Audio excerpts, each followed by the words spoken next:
This is the Rebel Call channel. Welcome to today's show. Should it surprise anyone that Johnny Depp is getting set to star in the role that he was born to star in? Of course, that's of Satan. And we could look at Johnny Depp's roles over the years, and most of them have some type of connection to Satan. A lot of them do, at least. But we also could look at Johnny Depp off screen and see his connection to his god, Satan, because he's always showing us the signs and symbols and the connection. And if you take note of this new movie called Carnival at the end of days, you'll notice that the director goes by the name of Terry Gilliam. And I'll cover Terry Gilliam after I cover Johnny Depp. For people out there that don't know, Johnny Depp is one of the most in-our-faces Satanists out in the open. He's always flashing the signs and symbols. It's very easy to see, and it's very scary also to see just how obsessed the majority of our society is with Johnny Depp. They love Johnny Depp. Johnny Depp can do no wrong. In fact, even conservatives and Christians seem to love Johnny Depp, I guess because they love some of his films like Pirates of the Caribbean, and they can't get past the idol worship of these movies to actually realize that these people are devil worshippers. Now, I've covered Johnny Depp and his connection to Marilyn Manson. Most of you probably know that they're the closest of friends. Even, in fact, Marilyn Manson talked about some of the rituals that were done with Johnny Depp and Hunter S. Thompson, who I'll get into as well, at the Chateau Marmont in Hollywood, because that's where a lot of these rituals happen, and on a specific floor where there's soundproof rooms. But most people out there think that celebrities are just having a good time at the hotel when they talk about, partying all night and getting crazy. They just think that they're punching the walls, I guess, and doing all sorts of stuff that we can't comprehend. And that's true. We can't comprehend it, but you could just watch Fear and Loathing in Las Vegas if you want to know what Johnny Depp is up to when he's staying at Hotel Marmont, or probably what Johnny Depp is up to every single day in his normal life. So, here's Johnny Depp just doing the 666 over his eye. For anyone out there that's not familiar, the same occult symbols, all these people obsessed with their eyeballs, always doing the one eye symbolism. This is the all-seeing eye of Lucifer, which you can see on the back of the dollar bill. He does it pretty much anytime he has a photo shoot. Just like anytime any of these celebrities have a photo shoot, they just conveniently always have a thumb or a hand or a finger over one of their eyes. And this is biblical, of course. In Zechariah chapter 11, verse 17, "Woe to the worthless shepherd who leaves the flock. A sword will be on his arm and on his right eye. His arm will be totally withered, and his right eye will be blind." This is why we always see the one eye symbolism. You can see Johnny Depp doing his Freemasonic symbolism as well. The hand over the heart. Most of you think of this, and what do you think? He's doing the Pledge of Allegiance? I mean, most of these Hollywood actors have pretty much said that they hate America, right? Johnny Depp, one of these guys who talked about Trump, talked about leaving America. So he's not doing the Pledge of Allegiance out in the open. He's doing his Pledge of Allegiance to Freemasonry, to the secret society that he's a member of. And he's definitely gone above Freemasonry, because once they get to a certain level, 33rd degree Freemason, then they go into different secret societies. And he's definitely well above that.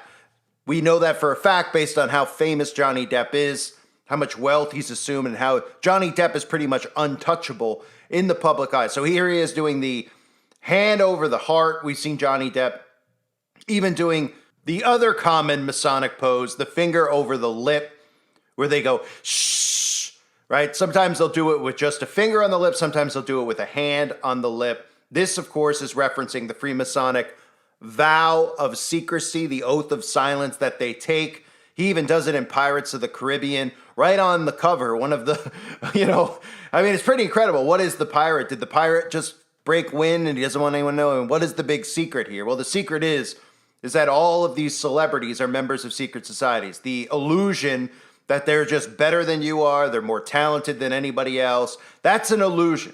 These are trained operatives, government operatives. They go through secret societies like Freemasonry. They're trained in MK Ultra and mind control programming. Okay, that's what acting essentially is. They're programming you. They're programming you into not just idol worship, but they're programming you with social engineering, because most people follow what these celebrities tell them to follow. So Johnny Depp showing you the vow of secrecy, the oath of silence that they all take. We've seen Johnny Depp even pose in photographs with famed photographer Terry Richardson. Most of you probably don't know Terry. You're like, Terry Richardson, famed photographer. Well, He's famous in occult circles because, a lot of those pictures when people get busted and caught with photographs, and you say, who's photographing these things that are going on behind closed doors with youngsters? Well, Terry Richardson is. He's the photographer of the stars. That's why you can find almost every celebrity in some creepy photograph with Terry Richardson, from Jared Leto to Johnny Depp to Miley Cyrus. They all pose with Terry because Terry's their guy. Terry's the one who helps get them access to these youngsters whenever they need to. So Terry is known in occult circles as one of the photographers of the stars. I guess, this whole illusion that we have of photography when it comes to celebrities, these photographs that they take, when I talk about them doing these magazine covers with one hand over their eye, right? Well, if you or me were taking the photograph, say you went to school to be a photographer, right? And you're like, I'm a photographer, great. I got hired by this place, and they're going to let me do a photo shoot for GQ with Johnny Depp. Well, that's never going to happen in a trillion years, because all the people who do the photography are all people like Terry Richardson. So who do you think is telling them to put their hand over their eye and to do the shh on their mouth? Because you probably wouldn't ask Johnny Depp to do that in a photo shoot. You would just be focused on, is it good lighting? How does he look? How's his makeup, right? Well, Terry is put in those positions for those shoots, but those aren't the real photo shoots that Terry does. Of course, Terry does take those pictures because that's the ruse, right? Oh, Terry's a photographer of the stars, but Terry's really the one who photographs and films all the activities that are done in secret that you'll never find out about. But that's why Terry's one of those guys you can look at and you just know what Terry's involved in.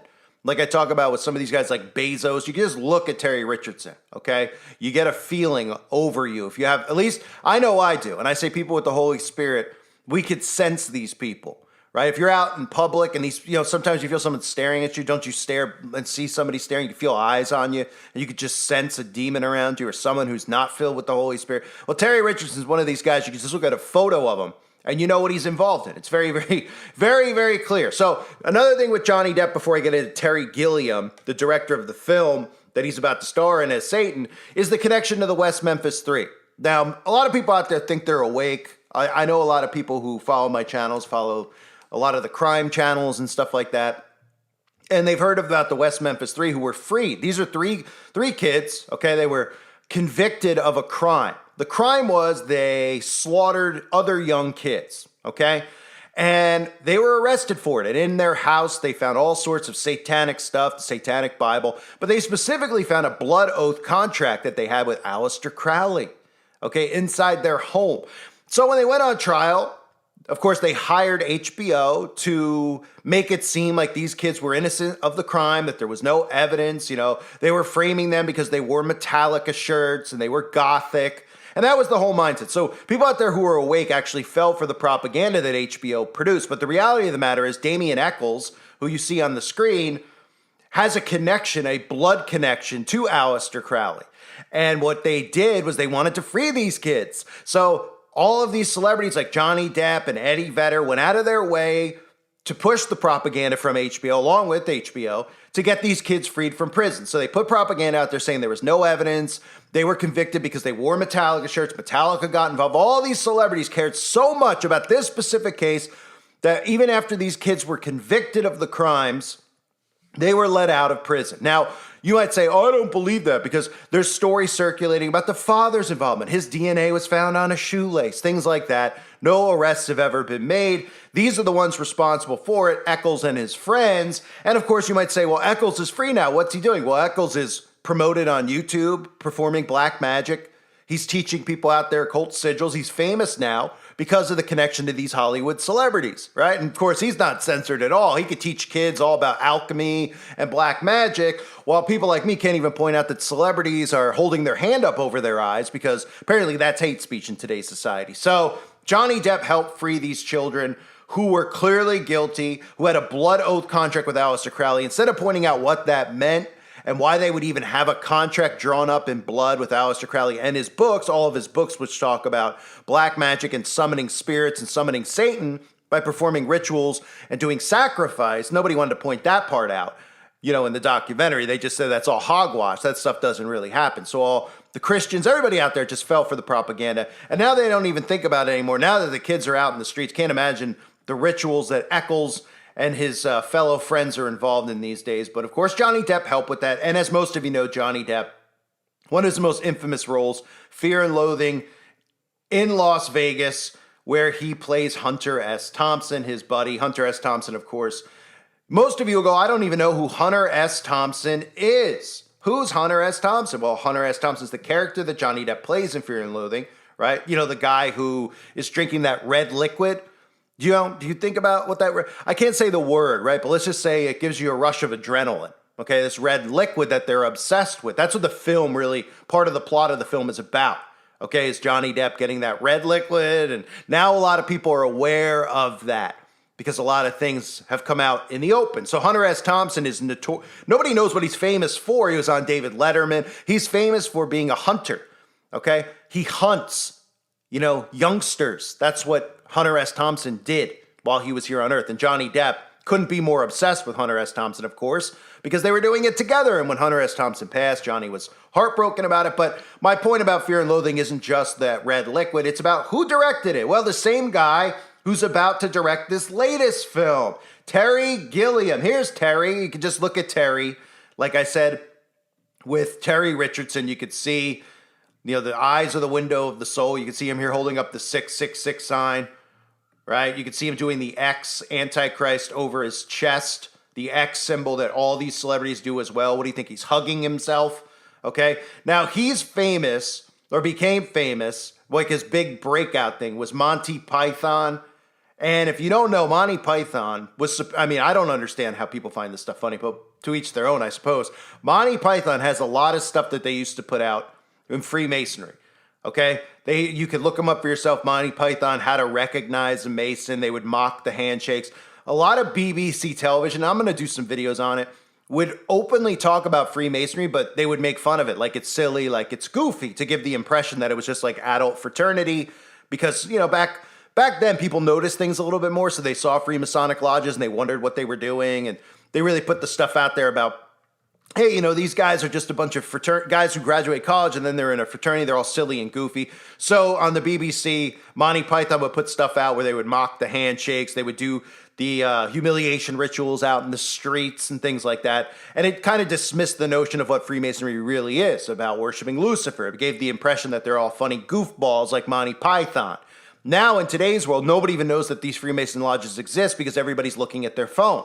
So you drive by them all the time and you don't even notice this stuff because nobody's alert or paying attention to anything that's around them. So Terry Gilliam, also, if you're not familiar, with not just directing that film, he also has a film called The Imaginarium of Dr. Paranesis, okay, where you could see right on the movie poster for it, you can see the black and white Masonic checkerboard floor. Now, it's worth noting, for anyone out there that's wondering, you might remember an actor by the name of Heath Ledger, okay, played the Joker, and then he mysteriously died. Well, he was in the middle of filming this movie, which was directed by Gilliam, okay? And he was replaced in the movie. You see the black and white Masonic checkerboard floor again on the ground. He was replaced in the movie by Johnny Depp, but there's an infamous photo of him in the film where he has a rope around his neck, a very Masonic photograph of Heath Ledger, who coincidentally left the earth shortly after that. You can connect the dots yourself on that. And inside of that film, of course, not just that cover with the Masonic checkerboard floor, it was filled with Freemasonic symbolism. You could see some of the symbolism here with the third eye, the all-seeing eye. These are all things that you'll find inside of Masonic Lodge, and you'll see all the celebrities openly doing it out in the open. But remember, they want you to believe that you become famous by talent and hard work. That's why they tell you all the stories behind the celebrities and how they become famous, and they're all make-believe stories, right? They went to Hollywood. They kept trying. They waited tables. They kept working at it. But they're so talented, they finally broke through. No. These are government operatives. They're all members of secret societies. They've all been planted in these positions, and their job is to influence you, influence your behavior. And that's why we're in the position we're in now as a society. You could thank people like Depp. You could thank people like Gilliam. And for anyone out there wondering the plot of the film, of course, the plot for that film, The Imaginarium of Dr. Paranesis, or let's just call him Paraanus, the leader of a traveling show has a dark secret. Thousands of years ago, he traded the soul of his daughter to the devil. Now the devil has come to collect his prize. To save her, he must make a final wager. Whoever collects 5 souls first wins Valentina. Tony, Heath Ledger, a man saved from hanging by Paranesis' troop, agrees to help collect them with his his all-seeing eye, on marrying Valentina. And of course, that's the plot. So now we come full circle, right? Johnny Depp's been in Fear and Loathing with this guy. Johnny Depp, what's the connection there? Well, of course, it's always the same connection. Freemasonry and secret societies. These people all worship Satan. This guy seems very obsessed with Satan, right? This guy Gilliam. And of course, he talks about this new movie that he has called Carnival at the End of Days. And he even says in an interview, the film's about God deciding to destroy humanity for effing up his beautiful garden. That's the quote from this man. A film about God deciding to destroy humanity because they messed up his beautiful garden. Well, it's people like this who messed up everything in this world, right? The ones who ate of the forbidden fruit are these people in these secret societies like Depp, etc., right? That's why they openly brag about having the hidden knowledge. That's what they're speaking of. And the knowledge they believe they have is Lucifer is the god of this world, and they're gods among us. So, is it a surprise that Johnny Depp is going to be playing Satan in the upcoming film? No, it's not a surprise, because this is the role that Johnny Depp was clearly born to play. And I'll cover the film if I'm still around when it comes out. I mean, I won't be on this channel, but I'll be somewhere else if anyone's still following me. And I'm sure it'll be filled with more stuff, because when you hear the plot and it has something to do, again, who do they put as the protagonist in all these movies? Satan. Who is the enemy? Who is the villain? The antagonist. It's always now God. Haven't you noticed that theme? TV shows like Lucifer, you hear the show, there's a show called Lucifer. What's it about? What's about Lucifer? He's a detective. And you're like, what? That's really stupid. And they're like, well, Lucifer's helping solve crimes. He's really not a bad guy. And you go, wait, what? Oh, Lucifer's the good guy in the show. Yeah, he's the good guy. He's the victim. Who is the bad guy in the show? Well, of course, God is, because this is the inverted reality that they're creating. And the same with this movie, right? Johnny Depp will be Satan. Everybody will run to see it. They'll be excited to see Johnny Depp. They'll love it. He'll make Satan seem so cool. And of course, who's the bad guy trying to kill humanity? God. But the reality of the matter is, who's really trying to destroy humanity? These people are. And they're getting away with it. And even Gilliam is one of these people talking about artificial intelligence and technology. And they say, oh, what do you think about it? It's going to take jobs away, et cetera. He said, there's no stopping it, right? Because he knows what AI really is. And this guy is just another Satanist out in the open, just like Johnny Depp. So I wanted to cover that for people out there that didn't know. Of course, anytime there's a story like, all right, Johnny Depp's playing Satan, then you just look into who's the director. Then you look into, oh, wow, he's done this, he's done that. A lot of satanic stuff. Yep. Not coincidental, because they're all part of the same secret societies, the same brotherhood, the Brotherhood of Lucifer, also known as the Freemasonic Brotherhood. I thank everybody for being here. Hope you're all doing well. God bless you as always, and your families.